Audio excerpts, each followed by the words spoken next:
Picture a sweltering courtroom in Algiers. The air is just incredibly thick. The ceiling fans are, barely moving. And there's a man on trial for his life. Right, for shooting someone on a beach. Exactly. I mean, it's a totally clear-cut case of murder. But as you sit there in the gallery and you listen to this prosecutor, you realize something really bizarre is happening. He's not talking about the crime at all. No, he's not talking about the gun. He's not talking about the victim. He's talking about the fact that this man, the defendant, didn't cry at his mother's funeral the week before. Wow. Yeah, he's talking about how the guy went to see a comedy movie the very next day. And you look around, and the jury is looking at this defendant not as a killer, but as, like, a monster, an antichrist. Because he won't play along. Exactly. Because the man simply refuses to pretend to feel an emotion he doesn't actually feel. He just won't play the game. It's the ultimate disruption, really. I mean, he isn't just breaking the law, he's breaking the entire social illusion. He really is. And that is exactly what we're digging into today. Welcome to the Morning Roundup. Every single day, we take this massive stack of the day's intelligence, articles, historical research, cultural critiques, geopolitics theology, and we pull out the central beating heart of what's actually going on in the world. We're looking for those patterns that everyone else is missing. Right. And today, the pattern we are tracking is the total collapse of structure and meaning. We're going to do a deep dive into what happens when a society just deletes objective truth and replaces it with raw market forces, emotional manipulation, and this hollow technological power. And I just want to say we are pulling from a wildly diverse set of materials today. I mean, we're moving from ancient Greek philosophy and early Christian theology directly into modern thermodynamics, global energy markets, pop culture movie tropes, and some really harrowing true crime. Yeah, sounds like a lot, but it all connects. It totally does. If you're sitting there wondering how a 1970s oil crisis connects to a modern OnlyFans creator or a shootout on a California highway, just stick with us. Because by the time we're done today, you are going to see the unified architecture of all this chaos. And more importantly, we're giving you highly practical, actionable steps to build your own lifeboat. Exactly. But a quick note before we really get into the weeds here. Some of the material we're digging into today touches on the absolute third rails of modern discourse. Yeah, we're going there. We really are. We're looking at highly controversial immigration data, intense religious doctrines, fiercely debated critiques of capitalism, and catastrophic breakdowns in the justice system. So, I need to say this clearly. We are not here to hold your hand or tell you what political team to cheer for. Right, no endorsements here. None.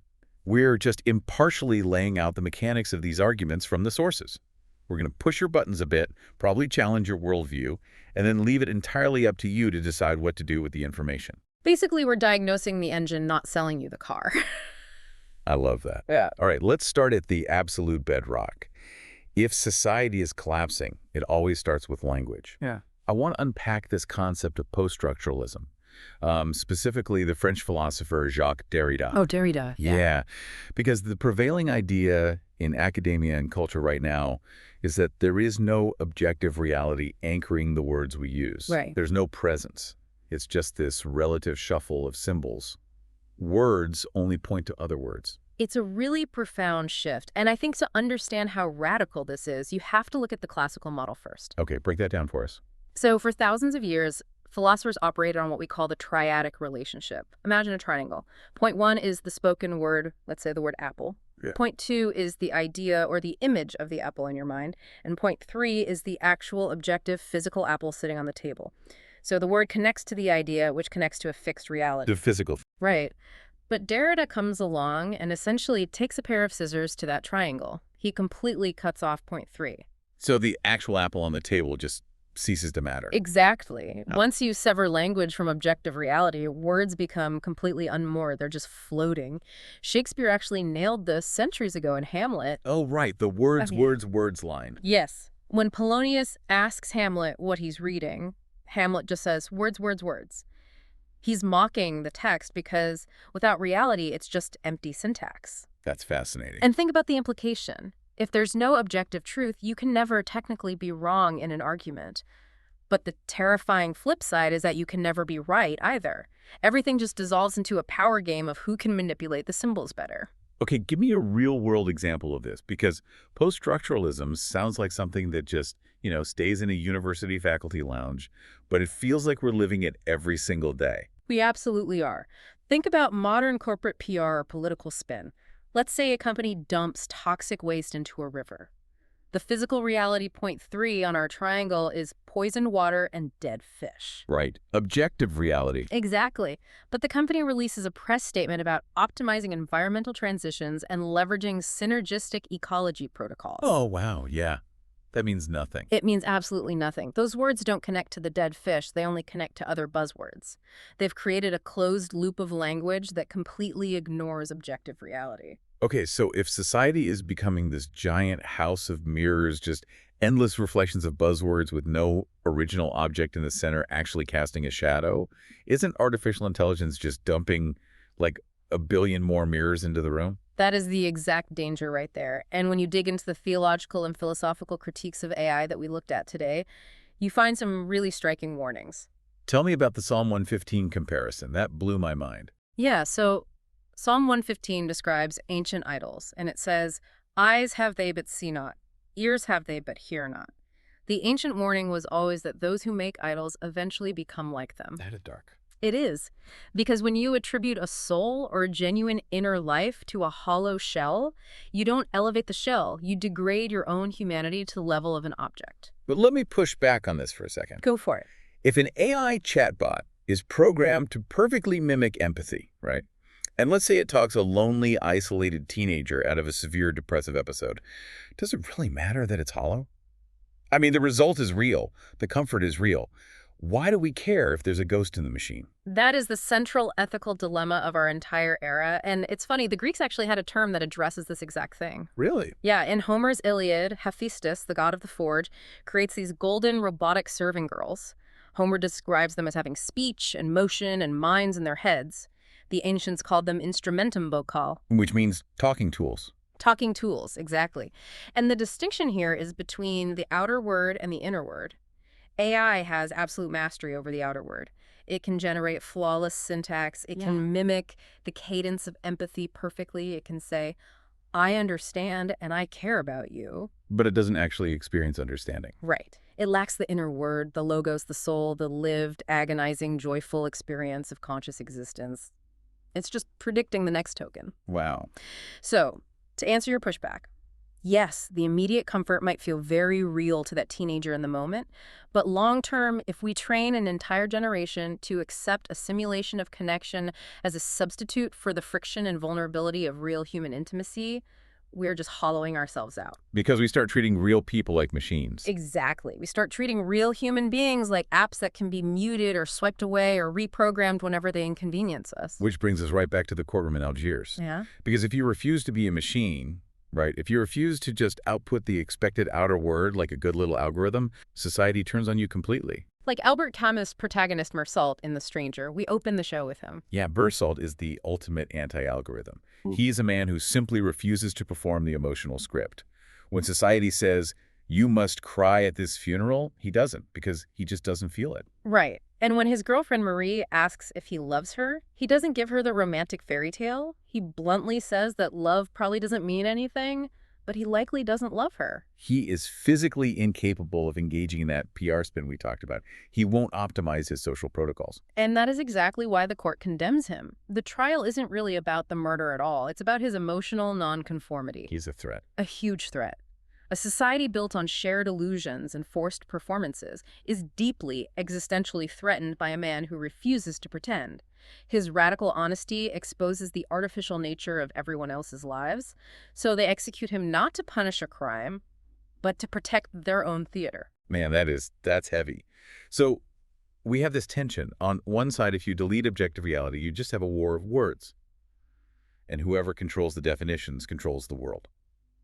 I want to bring in the philosophical debate championed by thinkers like Stefan Molyneux that we reviewed. Right, the debate between empiricism and Platonism. Exactly.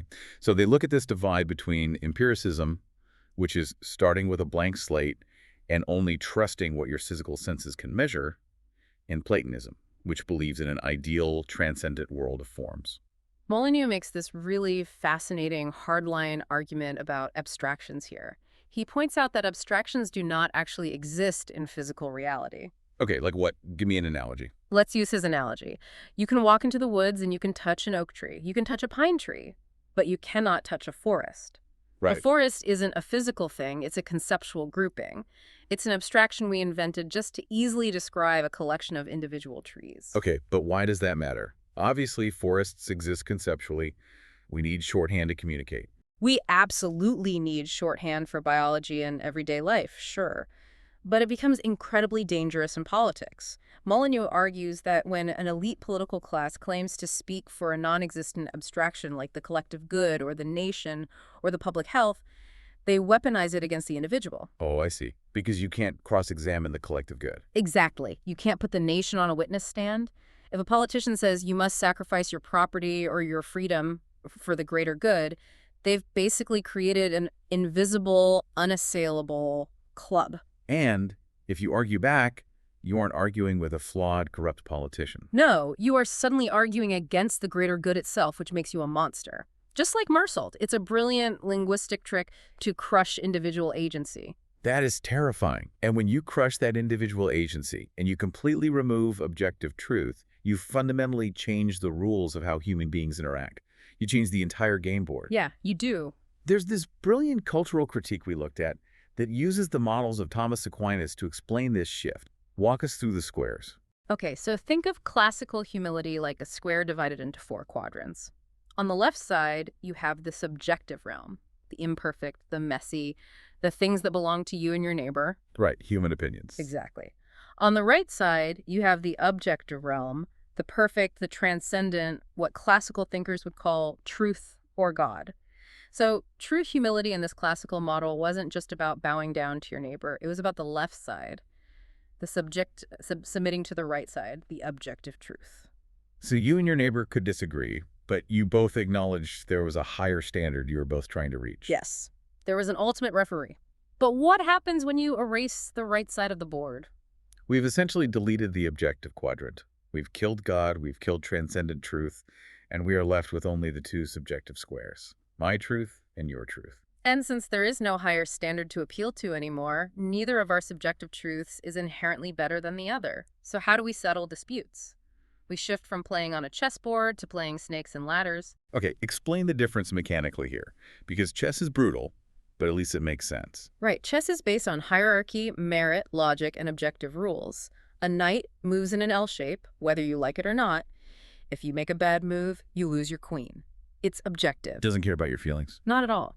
But Snakes and Ladders is a game of pure chance and emotional power dynamics. In our modern social equivalent, it's a shame culture based entirely on agreeableness and disagreeableness. Wow. If you agree with the prevailing emotional consensus of the day, you climb a ladder. If you disagree, even if you are factually, objectively correct, you hit a snake and slide all the way to the bottom of the social hierarchy. Disagreeableness has become the ultimate crime, and shame is the weapon used to enforce it. So merit is just totally replaced by emotional compliance. But humans still need a hierarchy, right? We still need a way to determine who is winning the game. If we don't have objective truth and we don't have merit, what fills that massive void? The market. Pure, unadulterated capitalism. Which brings us to one of the most glaring symptoms of this whole shift. The phenomenon of Bonnie Blue. For those who aren't familiar, she is a creator on OnlyFans who has made millions of dollars, literally millions, off of incredibly shocking, highly publicized, degrading stunts. Yeah. And she recently escalated this by heavily monetizing content while pregnant. Now, the question isn't really just about her. It's about the society that mints her as a millionaire. How does a culture produce and reward this? It's a perfect Rorschach test for our political divides today. The conservative argument is that this is the direct result of destroying traditional values. They argue that when you tear down moral hierarchy, dismantle feminism's original goal of protecting women from exploitation and totally desacralize sex, this is the inevitable bottom of the barrel. Or you get a culture that basically celebrates its own degradation. Exactly. But the left looks at the exact same phenomenon and says, no, this has nothing to do with traditional values. This is late-stage, amoral, libertarian capitalism working exactly as designed. That is such an interesting contrast. It is. They argue it's the ultimate expression of the attention economy. When the profit motive is the absolute only supreme value, human dignity is just another commodity to be strip-mined. And frankly, the most accurate diagnosis probably synthesizes both of those views. Break that down. Think of the classical archetypes. You You have the priest representing spiritual truth, the warrior representing honor and protection, the king representing order and law, and the merchant representing commerce. Ah. Historically, the merchant was completely necessary but kept in check by the other three. Today, we have placed the merchant at the absolute top of the pyramid. The merchant rules everything, so if something makes money, it is by definition good. Yes. It's the picture of Dorian Gray on a societal level. We present this shiny, curated, hyper-successful surface on Instagram and LinkedIn. We celebrate the hustle and the massive wealth generation. But up in the attic, the painting is rotting. Oh, that's a brilliant analogy. Figures monetizing extreme degradation are the rotting painting. They aren't anomalies, they're just responding to the algorithmic incentives of a society that has decided capital is the only metric of success. Shocking behavior is highly rewarded because it captures attention, and attention is the ultimate currency of the merchant. So we're living in a society ruled by the merchant, playing a game of emotional snakes and ladders with zero objective truth. Who gets crushed the hardest in that environment? It's the youth, without a doubt. Let's look at some deeply uncomfortable labor statistics we pulled from the Akkad Daily Source. According to recent demographic deep dives, mid- and lower-skilled jobs in places like the UK have fallen by 1.6 million over the past 2 decades. That's a staggering number. It is. And apprenticeships for 16 to 24-year-olds, which is the traditional pathway into the working world, are down 35% just since 2017. And the most devastating number of all. The proportion of 16 and 17-year-olds in paid work has nearly halved. It's dropped to just 19% today. We are effectively exiling our own youth from the economy. Now, when you look at the analysis of why this is happening, there are 2 main culprits brought up in the source material, and neither of them are comfortable to talk about. The first is a structural critique of immigration policy. Right. The data presented in these critiques argues that for every British youngster entering the workforce, roughly 27 migrants are hired. They point to visa allocations, noting that work visas are being handed out by the thousands for entry-level jobs like Vic shop clerks, warehouse packers, and line chefs. Okay, let me play devil's advocate here. An economist would look at that data and say, so what? That's just the global market finding the most efficient, willing labor. If a 30-year-old immigrant is willing to work harder for less money than a 17-year-old local, why shouldn't the market reward that? Because an economy isn't just a spreadsheet.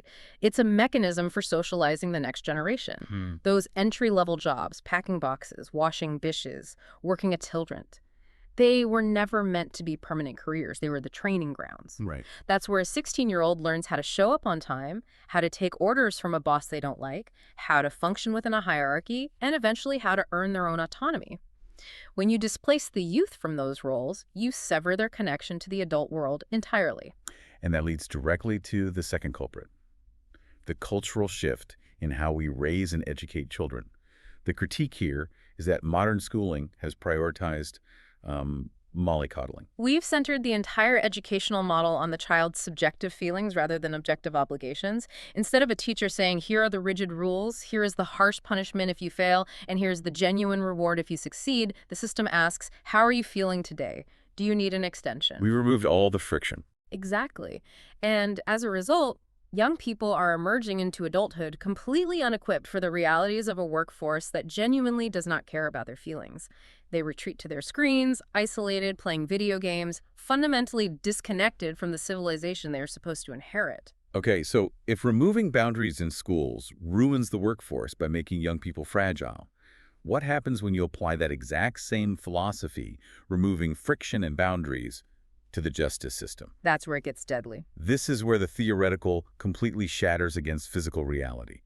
Let's talk about Deputy Isaiah Cordero and a man named William McKay. This is a tragedy that perfectly illustrates the fatal endpoint of a society prioritizing procedural leniency over objective public safety. William McKay was not some first-time offender who made a mistake. He had a lengthy, violently documented criminal history. We're talking assault with a firearm, robbery, physically choking a man. His most recent charge before the fatal incident was for false imprisonment. He and an accomplice held a woman against her will, bound her with duct tape, and during their arrest, his accomplice literally stabbed a police canine. Unbelievable. This is a man who violently, repeatedly demonstrated that he respects absolutely no societal boundaries. Yet, despite this horrific resume, McKay found himself interacting with a legal system that had been structurally softened. His bail was set at $500,000. Now, historically, a judge might look at that violent record and deny bail entirely, or at least require the full cash amount. Right. But under specific bail schedules and reform measures designed to lessen the burden on defendants, McKay only had to secure 10% of that, $50,000. And he didn't even need cash. He was able to secure it using a property bond. Let's break down the mechanics of that because it's crucial.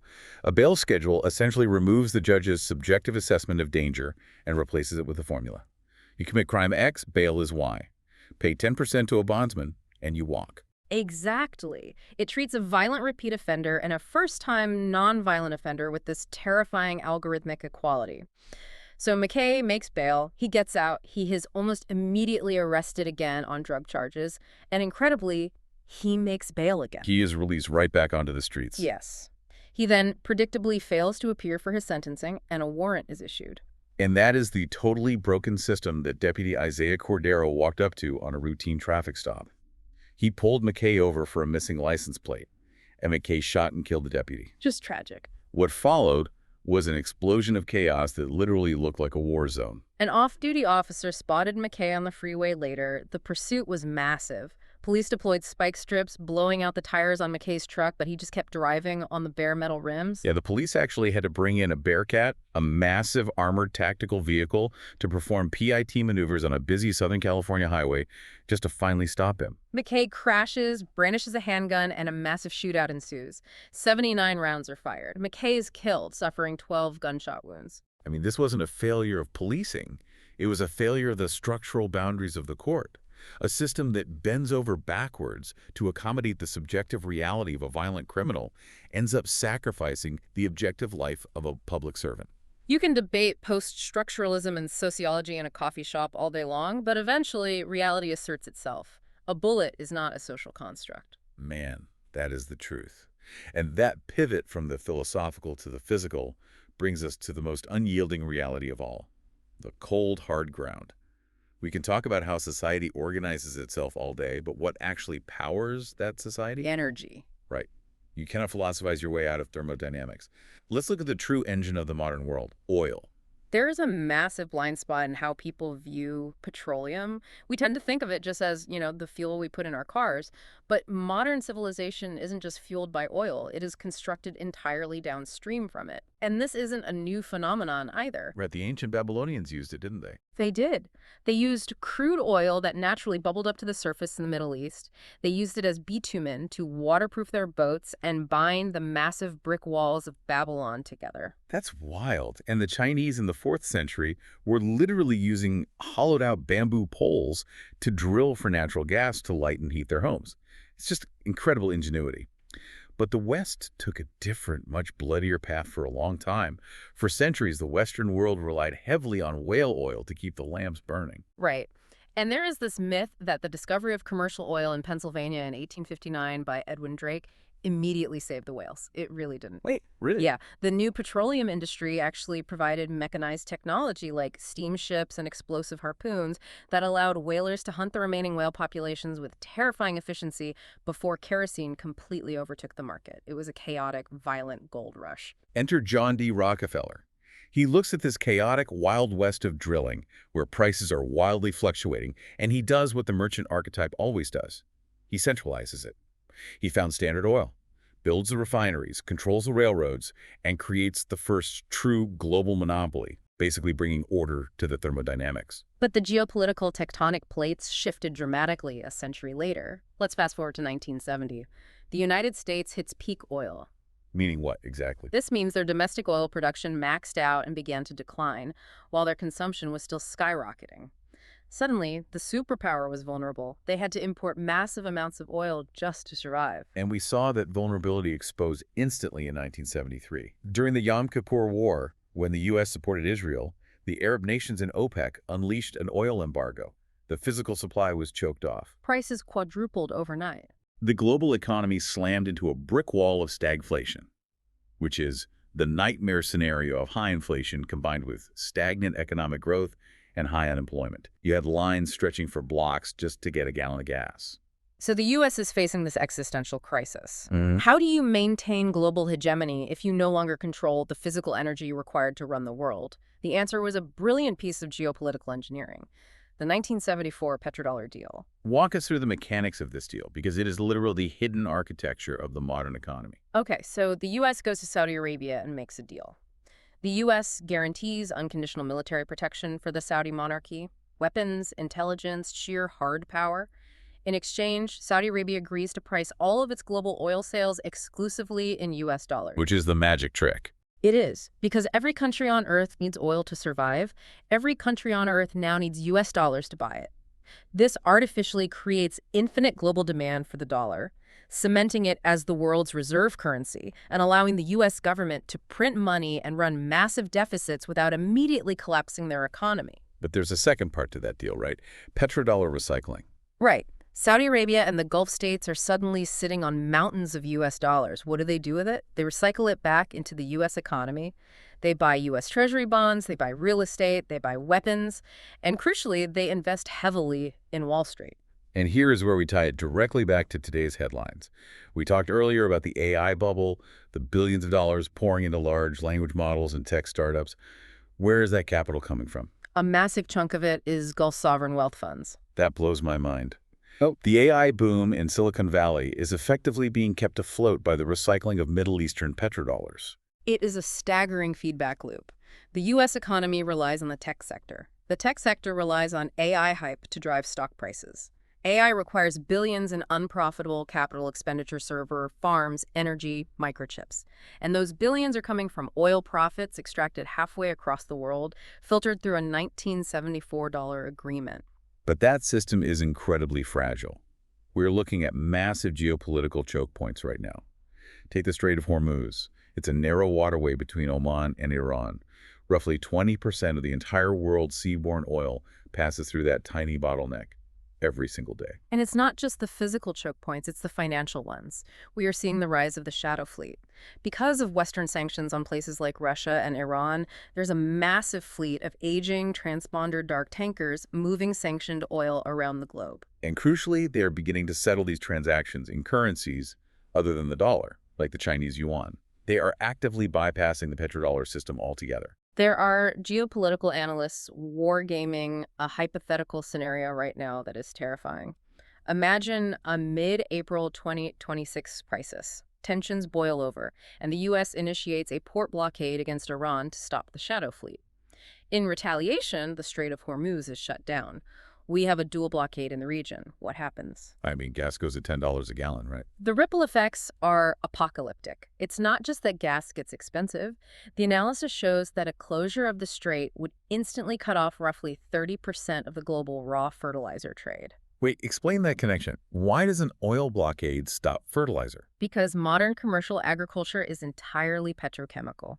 The nitrogen fertilizers that grow the crops that feed the world are synthesized directly from natural gas and petroleum byproducts. If you choke off the oil, you choke off the fertilizer. And if you choke off the fertilizer, crop yields plummet.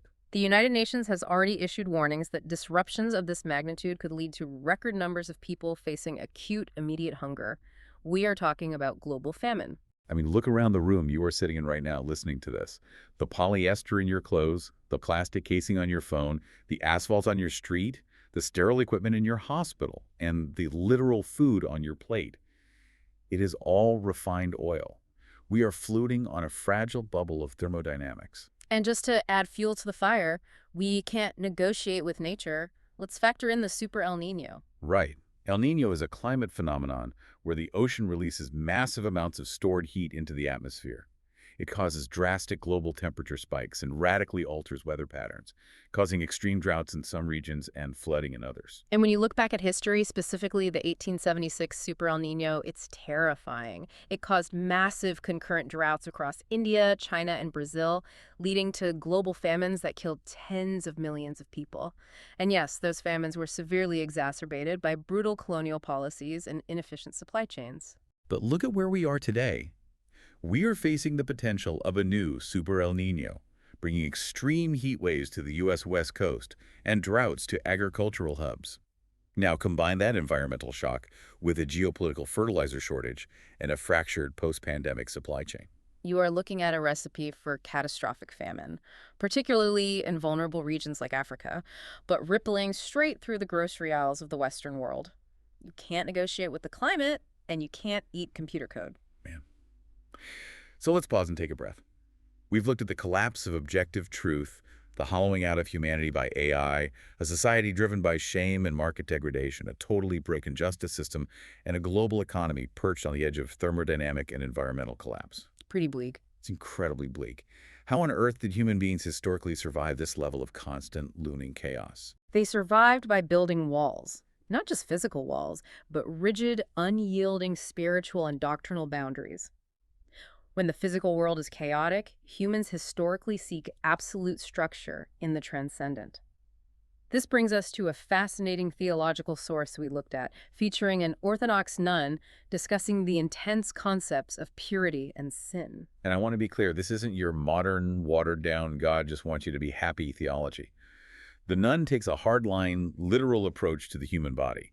She explains that through the sacraments of baptism, chrismation, and communion, the physical body literally becomes the temple of the Holy Spirit. God physically dwells within the person. Because of that literal indwelling, she argues that engaging in carnal relations outside of the strict sacrament of matrimony isn't just breaking a minor rule, it is viewed as an act of literal betrayal.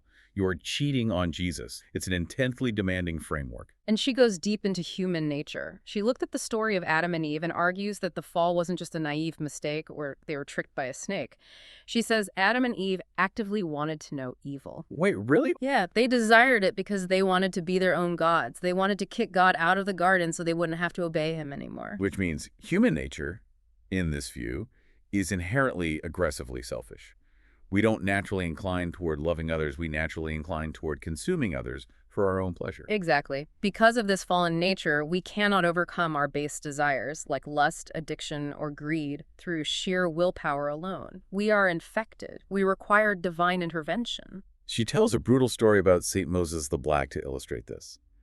St. Moses was a former gang leader, a robber, and a murderer in the 4th century who fled to a monastery and repented. But even after his conversion, he was violently tormented by the passion of lust. His physical desires were tearing him apart. So how did he fight it? He fought it with extreme physical deprivation. He refused to sleep. He would spend the entire night walking for miles in the desert to fetch water and fill the pots for the older, frailer monks. He exhausted his physical body to the absolute point of collapse night after night just to starve the sin. It is a terrifying, uncompromising view of spiritual warfare. You don't negotiate with your demons, you crush them through discipline. That intensity contrasts so beautifully with another theological concept we reviewed, osmogenia, or the odor of sanctity. This is the belief in various ancient traditions that individuals who live lives of absolute, purifying holiness like St. Therophon will literally emit a fragrance of roses or frankincense upon their death. The spiritual purity becomes physically manifest. But getting to that level of purity requires help. There's a gritty, practical analogy used in these teachings that I absolutely love. It compares the human condition to being stuck in a mud bog in a 4-wheel drive truck. Anyone who has ever been off-roading knows this feeling of panic. Right. You are deeply stuck in the mud, which represents your bad habits, your addictions, your sins. Your pride tells you just hit the gas harder. You spin your wheels, but the mud is slick and you just dig the axles deeper into the earth. Your windshield gets entirely covered in mud, you are blind, and you are trapped. You cannot save yourself. Exactly. You need an external force. You need a spiritual father, a mentor, someone with their own 4-wheel drive who is on solid ground. They have to drive up alongside you, hook a tow strap to your frame, and physically pull you out of the rut. This highlights the absolute necessity of hierarchical spiritual guidance. The modern idea of, oh, I'm spiritual but not religious, where you just figure it out on your own in the woods, it doesn't work in this framework. When you are blinded by the mud of the world, you need a guide with a tow strap. And defining who has the tow strap, who is inside the community, and who is outside, requires drawing massive doctrinal lines in the sand. We see this historically, not just in Christianity, but in Judaism as well. We reviewed a fascinating academic breakdown of Talmudic teachings regarding Jesus, who is referred to in some of these texts as Ben Stada. Now, again, we are impartially reporting the contents of these historical texts to understand how boundaries are drawn. Right, and the claims in these rabbinic texts are intense. They claim that Jesus brought magic spells out of Egypt by tattooing them on his flesh. They state that his mother, Miriam Mary, was unfaithful to her husband with a Roman soldier named Pandera, and that Jesus was born out of wedlock. And goes even further. There's a very graphic, famous passage describing Jesus suffering in the afterlife, being punished in boiling excrement for mocking the words of the Jewish sages. Obviously, these claims are profoundly offensive to Christians, but the historical analysis focuses on why these texts were written in the first place. They weren't written just to be insulting. They were existential defense mechanisms. In the early centuries, Christianity was a massive, fast-growing threat to traditional Judaism. The rabbinic community was fighting for its very survival. To survive, they had to build a towering, impenetrable doctrinal wall. They have to protect their structure. Exactly. They had to explain away the Christian claims like the virgin birth and the miracles, and severely warn their own followers about the terrifying consequences of deviating from the teachings of the sages. It is a perfect historical example of a community drawing a hard, violent line in the sand to protect itself. We see that same instinct to draw lines and build lifeboats in the modern era, too. Look at the Society of St. Pius X, or the SSPX. This is a traditionalist Catholic group.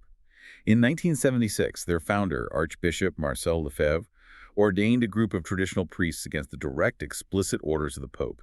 He broke the ultimate rule of his own hierarchy. But the defense the SSPX uses is incredibly revealing. They cite canon law 1323.4, which argues that an offense carries no penalty if it is performed out of necessity. Necessity. Right. The SSPX looked at the modernization of the church in the 1970s and believed the institution was fundamentally collapsing. They claimed a state of necessity existed to preserve the supply of traditional priests and the classical sacraments. It perfectly ties together the theme of our entire deep dive today. When individuals or groups look around and feel that the overarching structure of society or religion or the economy is collapsing into chaos, they will take radical action. They will break the rules of the current system to build their own lifeboats, believing they are preserving the eternal truth. So, the ultimate question for you, listening to this right now, the world is chaotic, the mirrors are hollow, the game board is rigged. How do you reclaim your individual agency? Let's turn to literature and pop culture to figure it out. Let's talk about The Lord of the Rings, specifically a chapter that a lot of people find confusing or just skip over entirely. The House of Tom Bombadil. Oh, it's a profound psychological moment in the story.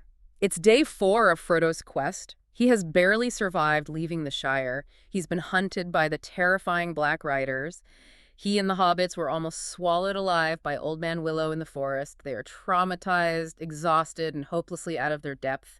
And then they stumble into the home of Tom Bombadil. And Bombadil is a complete anomaly. He is completely immune to the One Ring.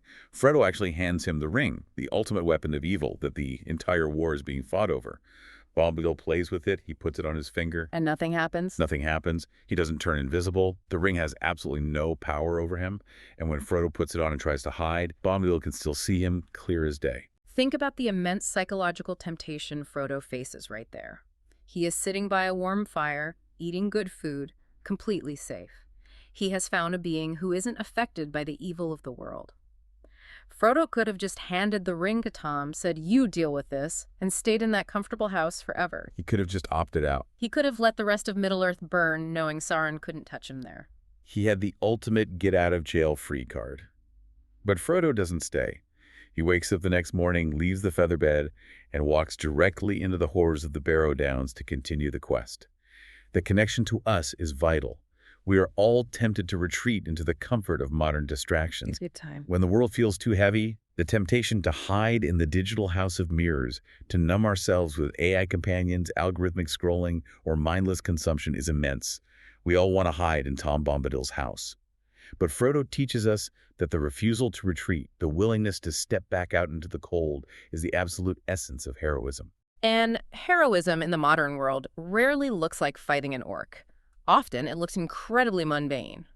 We reviewed a fantastic piece of cultural commentary on mediocre movies. It tracks a dark shift in modern culture. Today, the idea of escaping the matrix or becoming a sovereign individual is often framed negatively. Yeah, it's like the darkened version of the movie Yes Man. It just means saying no to everything. No to community, no to societal obligations, isolating yourself to, quote, protect your peace. But the commentary contrasts that dark, selfish isolation with the wholesome, mundane courage found in movies like Eddie the Eagle and We bought a zoo. Eddie the Eagle is a guy who knew he had absolutely no chance of winning a gold medal in Olympic ski jumping. He was outmatched, outfunded, and outclassed. But just participating, just stepping into the arena and facing the danger anyway was a victory. And We Bought a Zoo gives us one of the best actionable philosophies you can apply to your life. The father tells his son that sometimes all you need is 20 seconds of insane courage. You don't have to fix the whole world. You don't have to rebuild the macro economy. You just need 20 seconds of bravery to make the right choice that is sitting directly in front of you. That concept of pushing through, of finding your 20 seconds of courage, regardless of how broken the world around you is, connects perfectly to our final piece of analysis today. It's a reflection by Stefan Molyneux on his own childhood trauma. Molyneux discusses growing up with a mother who continually chose severe drug addiction over caring for him. As a child, he was trapped in a profoundly chaotic, helpless environment. The adult who was supposed to provide structure was instead providing total chaos. But he developed this bizarre coping mechanism. Whenever his mother left the house, he would obsessively move his own laundry around the room to ensure it didn't touch the clothes she was wearing when she left. Objectively, that sounds completely irrational. Moving your shirts around doesn't cure a parent's drug addiction. It doesn't fix the macro problem. No, it doesn't. But psychologically, it was the most vital thing he could do. In a situation where he had absolutely zero control over his life, taking that one small, seemingly irrational action gave him a micro sense of agency. It kept his muscle of will alive. Exactly. If he had just surrendered to the chaos and done nothing, his will would have atrophied and collapsed. And that right there is the ultimate synthesis for our deep dive today. We live in a world of fragile supply chains, collapsing social morality, hollow digital mirrors, and a game board where the rules change every single day. But even in a broken world, exercising your will, taking action, no matter how small, is what keeps you human. So we've laid out the architecture of the chaos. Now it's time for action. Here are your morning roundup actionable steps for today. Number 1, step off the snakes and ladders board. Stop participating in the emotional outrage and the shame culture on social media. Build your own chessboard. Create a structured hierarchy of merit, discipline, and objective truth in your own daily life, even if society doesn't reward it. Number 2, guard your inner life fiercely. Do not let the idols of modern technology, whether it's the illusion of AI companionship or the endless dopamine drip of algorithmic feeds, hollow out your humanity. Don't become a talking tool. And number 3, find your 20 seconds of insane courage today. Think of the one difficult task, the one hard conversation, or the one scary creative endeavor you've been avoiding. Do it today. Do not retreat to the comfort of Tom Bombadil's house. We've covered massive, heavy concepts today, and frankly, our goal is to provoke you. We want to push your buttons a bit. We have to ask, are you complicit? Are you treating your fellow human beings as mere economic units because it's easier? Have you let the merchant archetype rule your life, obsessing over capital while ignoring the priest and the warrior inside you? We highly encourage you to go to the links, read the source material yourselves, debate it, tear it apart if you have to. And we really want to hear from you. Comment down below. Where are you seeing these themes play out in your own life? Where do you see the breakdown of structure in your workplace or the reliance on hollow technology in your relationships? And more importantly, how are you fighting back? How are you keeping your muscle of will alive? If you found value in this deep dive, if it helped you connect the dots, please like the video, subscribe to the channel, and share this with someone who needs to hear it. It is the only way we can keep bringing you the morning roundup. I want to leave you with one final thought to mull over today as you close this app and go back out into the physical world. If, as the ancients believed, you carry a tiny, fragile spark of objective divine truth inside you, that inner word that no machine, no algorithm, and no global market force can ever replicate what happens to the universe if you choose to remain entirely silent.